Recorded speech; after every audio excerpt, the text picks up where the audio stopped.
નમસ્કાર મિત્રો, સ્વાગત છે ફરી એક નવા વિડીયો પર આપણી આ યુટ્યુબ ચેનલ ટ્રીક ગુજરાતીમાં। તો મિત્રો, આજના આ વિડીયોમાં આપણે રાજ્ય સરકારના એક મહત્વપૂર્ણ નિર્ણય વિશે વિગતવાર માહિતી મેળવીશું। તો વિડીયોને શરૂ કરીએ તે પહેલાં જો આપણી આ યુટ્યુબ ચેનલ ઉપર નવા આવેલા હોય તો વિડીયોને લાઇક કરી, ચેનલને સબસ્ક્રાઇબ કરી, બાજુમાં રહેલ બેલ આઇકોન પ્રેસ કરી ઓલ નોટિફિકેશન ચાલુ કરી લેવા વિનંતી, જેથી કરી આપણી ચેનલ ઉપર જ્યારે પણ આવી જ અવનવી ઉપયોગી અને રસપ્રદ માહિતી મૂકવામાં આવે ત્યારે તે માહિતીના વિડીયોનું નોટિફિકેશન સૌથી પહેલાં તમારા મોબાઈલ ઉપર મળી જાય। તો ચાલો શરૂ કરીએ આજનો આપણો આ ટોપિક।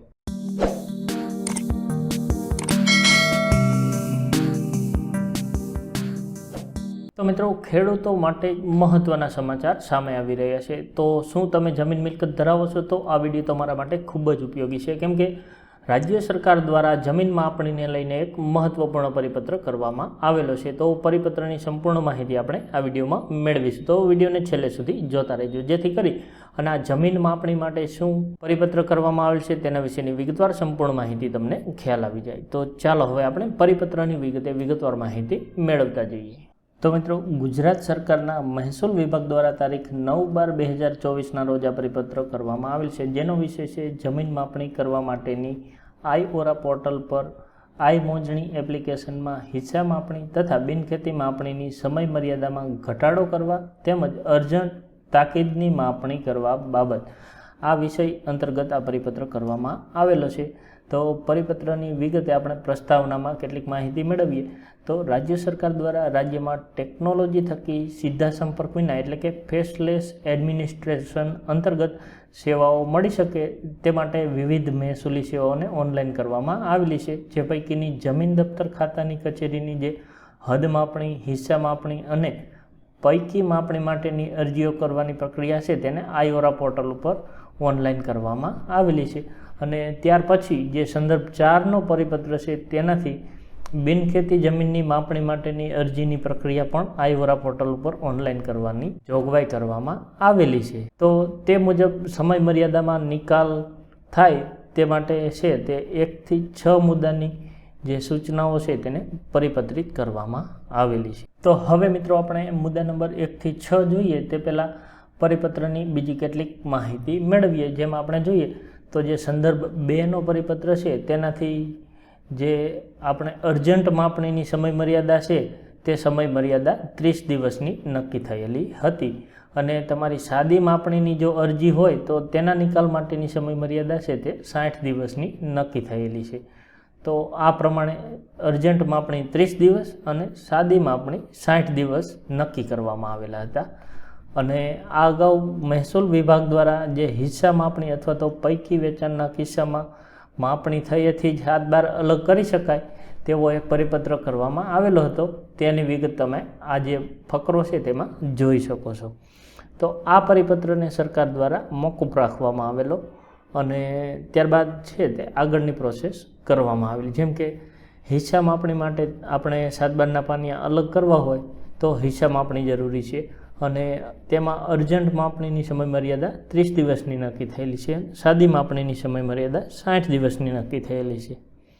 અને આમ જોઈએ તો આપણે જે નોંધની સમય મર્યાદા છે તે મેક્સિમમ 90 દિવસની છે, પણ મોસ્ટ ઓફ 45થી લઈ અને 90 દિવસની સમય મર્યાદામાં આપણી જે પણ નોંધ છે તે 6 નંબરમાં પડતી હોય છે તેનો નિકાલ કરવામાં આવતો હોય છે। એવામાં આ બંને રેકર્ડની સુસંગતતા જળવાઈ રહે અને જે સમય મર્યાદામાં નિકાલ થઈ શકે તેવા હેતુથી જે હિસ્સા માપણીની અરજી અને બિનખેતી માપણી માટેની અરજી છે તેને તાકીદની માપણી ગણવા અને તેની સમય મર્યાદા 30 દિવસના બદલે 21 દિવસની કરવામાં આવેલી છે। તો હવે આપણે આ પરિપત્રની જે વિગતવાર સૂચનાઓ છે તેને આપણે જોઈ લઈએ। તો આમ મિત્રો, આપણે જે વાત કરી તે મુજબ ગામ નમૂના નંબર 7 અલગ કરવા માટેની કામગીરી તથા બિનખેતી માપણી થઈ હતી, ડીએસઓ રેકર્ડ દુરસ્તી એટલે કે કેજીપી વગેરેની ઝડપી કાર્યવાહી પૂર્ણ થાય અને રેવન્યુ રેકર્ડ અને સર્વે રેકર્ડમાં એક સૂત્રતા જળવાય તેવા હેતુસર કાળજીપૂર્વકની વિચારણાને અંતે આજે નીચેના મુદ્દા નંબર 1 થી 6 મુજબની સૂચનાઓ છે તે પરિપત્રિત કરવામાં આવેલી છે। તો હવે આપણે એક પછી એક મુદ્દો જોઈ લઈએ। તો પરિપત્રનો મુદ્દા નંબર 1 છે કે હિસ્સા માપણીની અરજી અર્જન્ટ માપણી તરીકે ગણવાની રહેશે. તો આ પરિપત્ર થયો તે પહેલાં હિસ્સા માપણીની અરજીને સાદી માપણીની અરજી ગણવામાં આવતી હતી, પણ આ પરિપત્રથી એવી જોગવાઈ કરવામાં આવી કે તમે હિસ્સા માપણીની અરજી કરો છો તો તેને અર્જન્ટ માપણી તરીકે પણ કરી શકો છો, એટલે કે અર્જન્ટ માપણી તરીકે ગણવાની રહેશે. ત્યાર પછી મુદ્દા નંબર 2 છે કે હિસ્સા માપણીની અરજીનો સ્કૂટિની થયા બાદ માપણી અરજીના સ્વીકાર થયાના કિસ્સામાં માપણી ફીની રિસિપ્ટ જનરેટ થઈ હતી 21 દિવસમાં નિકાલ કરવાનો રહેશે. તો આમ જે તમે હિસ્સા માપણી માટેની ઓનલાઈન અરજી કરો છો તેની સ્કૂટિની એટલે જે તમારી અરજીની પ્રાથમિક ચકાસણી થાય તેને સ્કૂટિની કહેવામાં આવે છે. તો આ સ્કૂટિની થયા બાદ તમારી માપણીની અરજી છે તેનો સ્વીકાર થાય છે, અને આવા કિસ્સામાં માપણી ફીની રિસિપ્ટ જનરેટ થાય તે જનરેટ થયાના 21 દિવસની અંદર આવી અરજીનો નિકાલ કરવાનો રહેશે. ત્યાર પછી મુદ્દા નંબર 3 છે કે આઈ મોજણી પોર્ટલ પર બિનખેતીની માપણીની અરજી મળ્યા બાદ સ્કૂટિની કામગીરી પૂર્ણ થઈ હતી, માપણી ફી ભરપાઈ થયાની ખાતરી થઈ હતી 21 દિવસમાં નિકાલ કરવાનો રહેશે. તો હિસ્સા માપણીની માફક જ જે આઈ મોજણી દ્વારા બિનખેતી માપણી માટેની અરજી થાય છે તેની સ્કૂટિની થયા બાદ ફી ભરાઈ જાય તે ફી ભરાયાના 21 દિવસમાં તેવી અરજીનો નિકાલ કરવાનો રહેશે. ત્યારબાદ મુદ્દા નંબર 4 છે કે આવી બિનખેતી માપણી માટેની જે અરજી છે તેને પણ અર્જન્ટ માપણી તરીકે ગણવાની રહેશે. અને મુદ્દા નંબર 5 છે કે હિસ્સા માપણી તથા બિનખેતી માપણી સિવાયની અન્ય માપણી અરજીઓની સમયમર્યાદા છે તે 7/8/2020ના પરિપત્ર મુજબ યથાવત રાખવામાં આવેલી છે. એટલે કે આ 2 જે પ્રકાર છે તેમાં જ સમયમર્યાદામાં ફેરફાર કરવામાં આવેલો છે. તે સિવાયની જે કોઈ અરજીઓ છે તે 7/8/2020ના પરિપત્ર મુજબ તેની સમયમર્યાદા યથાવત રાખવામાં આવેલી છે. અને મુદ્દા નંબર 6 છે તે NICને લગત છે, એટલે કે તે અંતર્ગત જરૂરી સુધારા વધારા કરવા માટેની સૂચનાઓ આપવામાં આવેલી છે.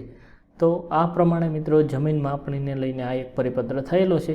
તો મિત્રો આશા રાખું કે જમીન માપણીને લઈને સરકાર દ્વારા કરવામાં આવેલા પરિપત્રની વિગતવાર માહિતી તમને ખ્યાલ આવી ગયો હશે. આ ઉપરાંત મિત્રો જમીન રેકર્ડ, દાખલાઓ, સરકારી યોજનાઓ, સરકારી ભરતી, આધાર કાર્ડ, પાન કાર્ડ અને બીજી ઘણી અન્ય ઉપયોગી માહિતી માટે આપણી વેબસાઇટ trickgujarati.comની મુલાકાત લેતા રહેજો. આ ઉપરાંત આપણી ટેલિગ્રામ ચેનલ પણ છે, તો તમને ટેલિગ્રામ ચેનલની લિંક અહીંયા જોવા મળી જશે અને ડિસ્ક્રિપ્શનમાં પણ આની લિંક આપેલી છે. આ ઉપરાંત મિત્રો તમારા મોબાઈલમાં ટેલિગ્રામ ખોલી અને ટ્રીક ગુજરાતી સર્ચ કરશો તો પણ તમને આ પ્રમાણેની ટેલિગ્રામની ચેનલ જોવા મળી જશે. તો ત્યાં પણ આપણે ઉપયોગી માહિતી મૂકતા હોઈએ છીએ. જો તમને પસંદ પડે તો ચેનલમાં જોઈન થઈ જજો, કેમ કે જોઈન થવું એકદમ ફ્રી છે. તો મિત્રો જો તમને મારો આ વિડીયો પસંદ આવ્યો હોય તો લાઇક કરજો, મિત્રો સાથે શેર કરજો, જરૂર જણાય તો કોમેન્ટ કરજો, અને હા, આપણી આ યુટ્યુબ ચેનલને સબસ્ક્રાઈબ કરવાનું ભૂલશો નહીં. ફરી મળીશું નવા વિડીયો સાથે. ત્યાં સુધી રજા લઉં. જય હિન્દ, વંદે માતરમ.